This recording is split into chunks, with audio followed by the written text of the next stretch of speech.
Hi dear friends, good morning. Welcome to our channel. Breakfast കഴിക്കാൻ തുടങ്ങുക. അപ്പോൾ രാവിലെ ഇന്ന് ആയില്ലേ, അമ്പലത്തിലൊക്കെ പോയി വന്നു, ഡിവോഷണൽ ഡ്യൂട്ടീസൊക്കെ കഴിഞ്ഞു. അപ്പോൾ ഫുഡ് കഴിക്കാം. ഇന്നത്തെ ബ്രേക്ക്ഫാസ്റ്റ് എന്താണെന്ന് പറയട്ടെ. ഗോതമ്പ് പൊടി കൊണ്ടുള്ള അപ്പമാണ്, ഗോതമ്പ് അപ്പം, വെള്ളയപ്പം. നല്ലതാണ് കേസ്, നല്ല സ്വാദുണ്ട്. മറ്റേ രാവിലെ വെളുപ്പിന് എനിക്കിപ്പോൾ കലക്കി വെച്ചതാണ്. പിന്നെ കടല, വെള്ളക്കടല, സുന്ദരിക്കടല. പിന്നെ പുതിനയില ചട്നി, അത് കാന്താരി മുളക് ആട്ടോ ഇട്ടത്, അതുകൊണ്ടാണ് ഈ കളറ്. പുതിനയില ചട്നി. പിന്നെ കോളിഫ്ലവറും ബ്രൊക്കാളി കോൺഫ്ലവറും മുക്കി ഫ്രൈ ചെയ്തിട്ട്, ഡ്രൈ ഫ്രൈ ആണ്, എണ്ണയില്ല. ഈ ഫ്രൂസിബിൾ വെജിറ്റബിൾസൊക്കെ കഴിക്കണം. ഇത് ക്രിയാറ്റിനുള്ള കാരണേ കുറയാൻ വേണ്ടിയിട്ട്. അതൊക്കെ സ്ഥിരം കഴിച്ചപ്പോൾ കുറവാണ്.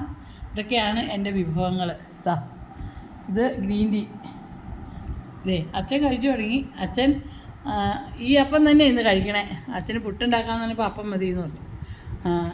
അച്ഛനും അപ്പം കഴിക്കണം. അപ്പം കടല കഴിക്കുന്നു. ഗ്രീൻ ടീ ഉണ്ട്. പുതിന ചമ്മന്തി ഒന്നും എടുത്തിട്ടില്ല. കോളിഫ്ലവർ അച്ഛൻ കഴിക്കില്ല, അച്ഛന് ഇഷ്ടമല്ല. അപ്പോൾ ഇത്രയൊക്കെയാണ് ഇന്ന് ഞങ്ങളുടെ വിഭവങ്ങൾ. പിന്നെ പഴം അവിടെ തൂക്കിയിട്ടിട്ടുണ്ട്, പോയി എടുത്ത് കഴിച്ചാൽ മതി. ഇത് കഴിച്ച് കഴിഞ്ഞിട്ട് കഴിക്കും. അപ്പോൾ thanks for watching my video. No അവർ വീഡിയോ. അപ്പോൾ അടുത്ത വീഡിയോയിൽ കാണുന്നവരെ ബായ്. ഓക്കെ. ഇനി കുറച്ച് വായിക്കാനൊക്കെ ഉണ്ട്. ഇന്ന് വായനാ ദിനമാണ്.